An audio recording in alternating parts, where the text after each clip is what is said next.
He's been up there for at least 2 days that I know of, crying like that constantly. I'm hoping that maybe there's a tree company with the capability of getting up to the top of a 50, maybe 60-foot cypress. Come up here, I'm gonna swing my boom around. I'm gonna try to get up over the top of this magnolia and try not to damage it. Give me a little kitty. This looks like it can do it.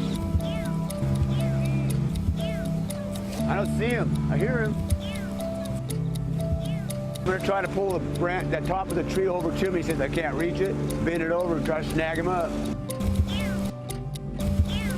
It's just horrible to listen to him suffering up there for 2 days. Got him! Hi, Kiki. I thought he was going to be halfway dead. He's super active and happy. Smells like kitty cat food now and ready to play. And Cute. he's doing very well.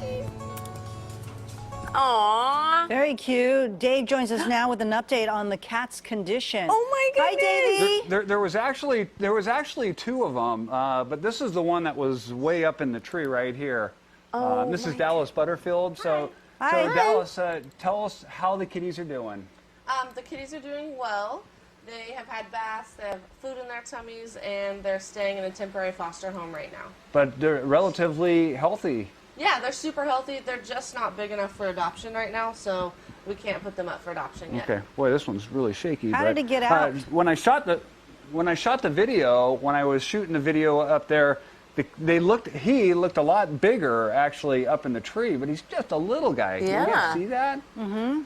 Okay, so what's the status? How can people, I mean, people are going to watch this and they're going to be like, wait a minute, we want that, because they're wonderful little kitties. Yes, so basically right now they're under 2 pounds, which means that they can't go up for adoption. Once they hit 2 pounds, they can go up for adoption.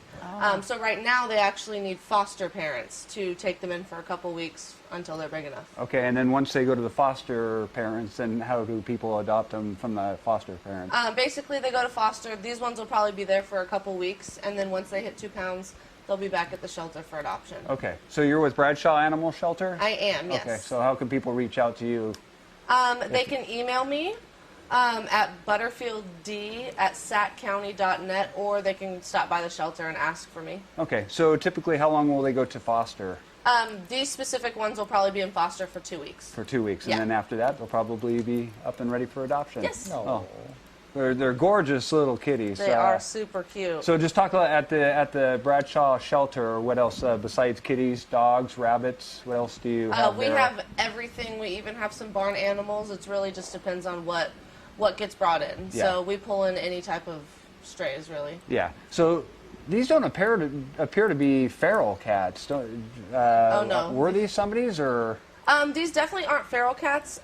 They could have maybe been owned by somebody, but they're so young that they haven't learned, even if they were with a feral mom, they haven't learned how to be feral, if that makes sense. Yeah. They're so gentle and so sweet. And you know, I've covered a bunch of cats in trees and animal rescues, and you guys saw that cypress tree. It was up like 60 feet high. So I don't know how she would have been able to get down from that tree if it weren't for the Arbor Tree Company, I believe, out of Woodland, is who actually came out there and were able to get the little kitty. So this one was the one that was really high up there, and then I guess this one was earlier, a couple days earlier. This one was up in the tree as well, but they were able to get this one out, and this one kept climbing up. So, anyways, there you go. The kitties are doing fantastic. Excellent. That's good into that story. Yeah. Thanks,